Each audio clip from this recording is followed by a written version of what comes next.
Well, good morning. Here we are, October 25th, Sunday. And today I thought we would just look out one of the windows. It's sort of a neat panorama of colors there with autumn and fall, which is apropos for that particular time. The pool is gone, and so it's just the art. If we're lucky, we have a lot of deer that come through here.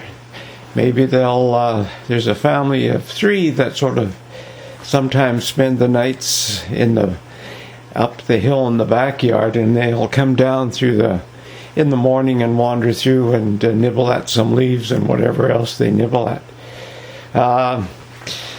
And so the election is over in British Columbia. We have our NDP government. It looks like they're going to have a majority. The NDP, for those who aren't aware, in British Columbia are the left-wing socialist sort of type government. And, they now have their work cut out for them.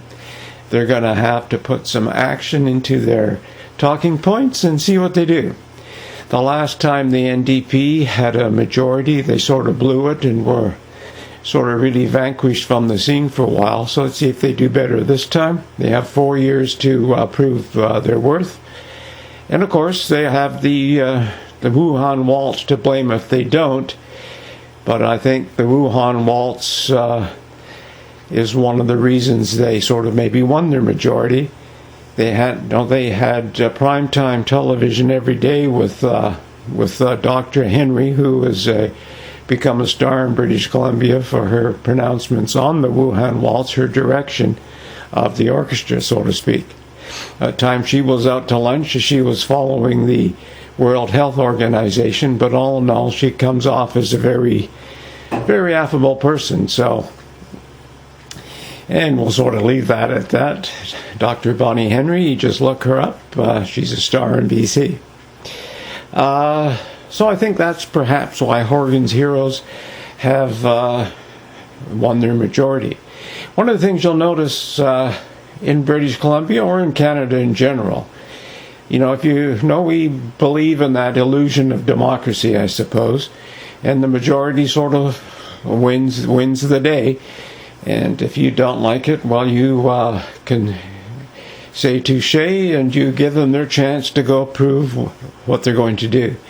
There's no going to be, I don't foresee that, although that could happen. But I don't foresee marching in the streets, burning buildings, and doing stupid stuff like some of the people in the left-wing states in the States do. But again, like I say, I'm holding off on that because if the whole world is going to hell in a handbasket financially, it's hard to predict what people will do. What do they say? When people lose everything, they have nothing to lose. So that is the big challenge with the government of the day in British Columbia, is we have a big homeless problem, homeless camps, people camping in parks. They have bought some hotels and to place homeless people in, bought buildings in downtown areas to turn into homeless shelters or homeless residences for homeless, but it doesn't really solve the problem. In this little town, they've spent over $1 million downtown, and it hasn't solved the problem at all. I think someone was killed in front of the Royal Bank after an assault. A person died after the assault. And there's more to it than just trying to hide people in rooms or in parks. There's a lot of mental issues, a lot of drug issues, and just a lot of things that one has to address. And of course, it's easier to hide people away than to address those and hope it'll go away.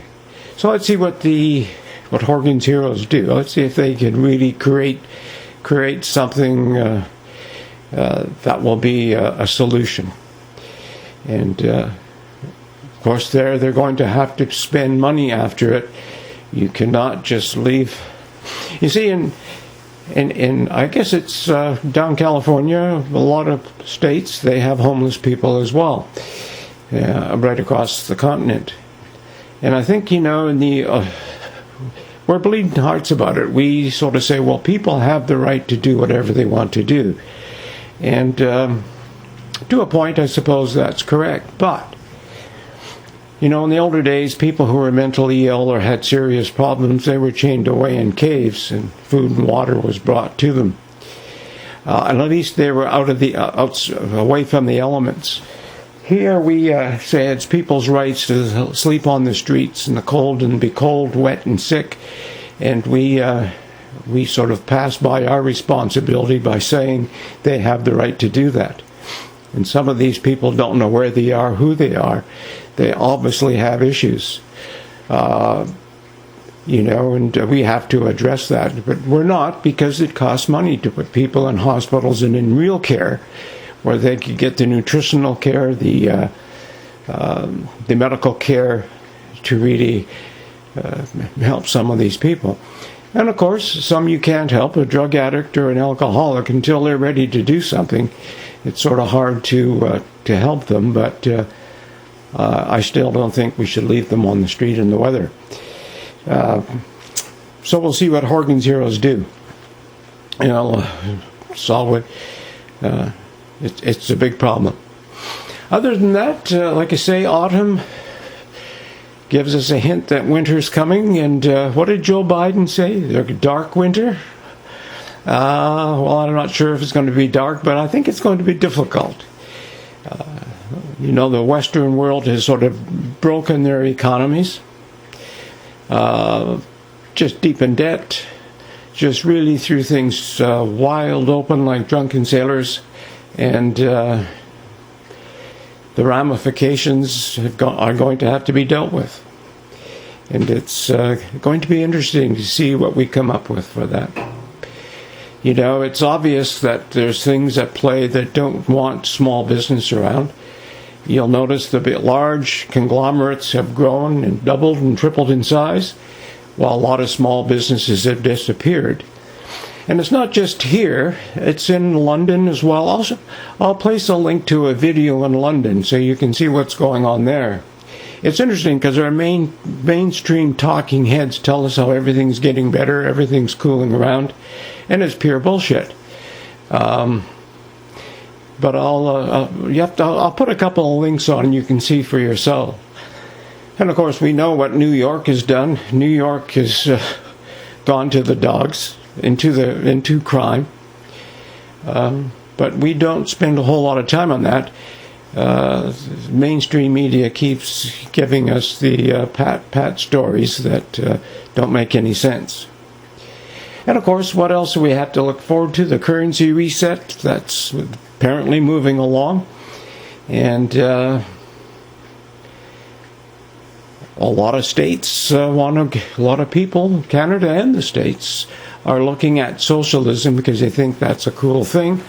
Obviously, these people haven't studied history, don't really understand where we're heading. All they have to do is look at New Zealand, Australia, and England, for that matter, how this whole city of London sort of in lockdown. It's sort of asinine, and you look at the statistics. You look at the numbers. The Wuhan waltz doesn't take out 90% of the people, maybe 99% of the people, but it's the elderly, the people who are at risk with other diseases that get taken out with this. And it's interesting, in British Columbia, less people have died from that, even the ones who are vulnerable, than have died from opioid overdoses, drug overdoses. Think about that. We have people dying on a regular basis.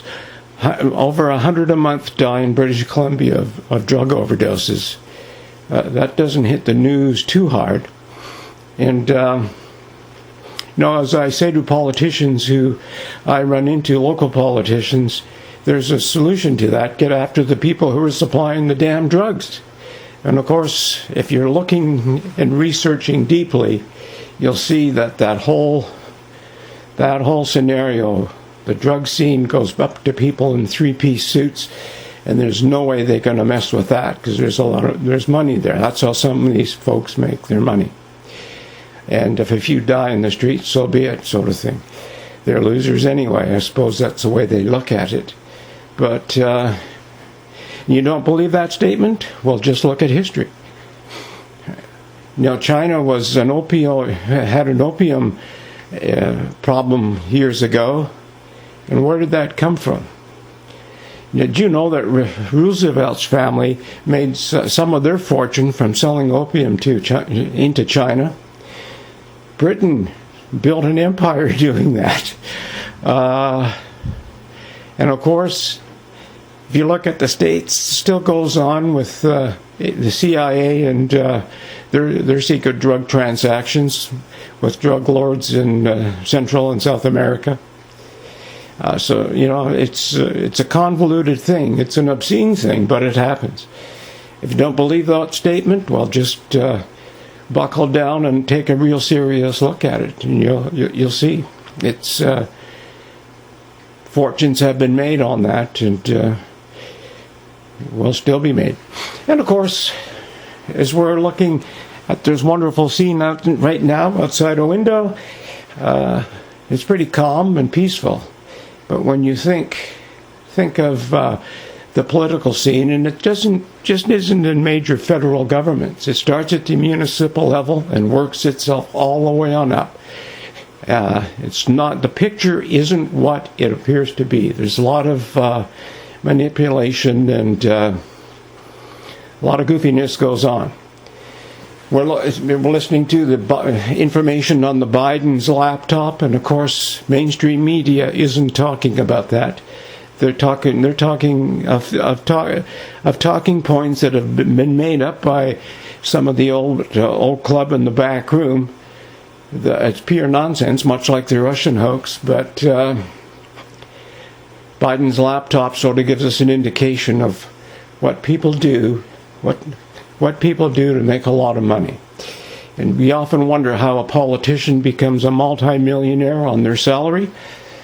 Well, it's not because they were wise investors. Maybe they were doing some sales on the side, sort of thing. Whether it's with favors to corporations or other countries or whatever, getting themselves in compromising positions. And of course,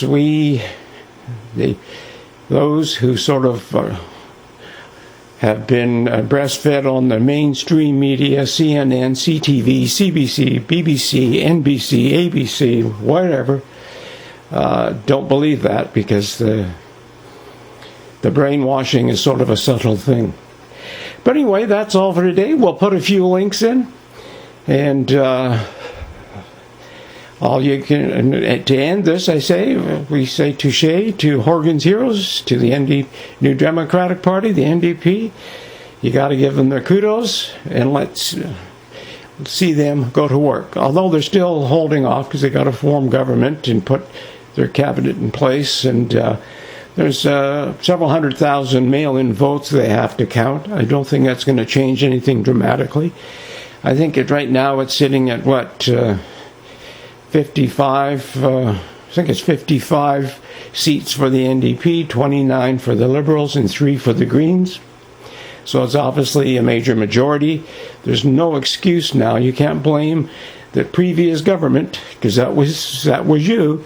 You can't blame that you don't have a majority, because you do. And you can't, I guess you can blame the Wuhan waltz. Politicians always have to have a fallback, but we all know that'll be bullshit. Get busy, go to work, get your heads together, and do something. Well, bye for now. Take care, and we'll see you again.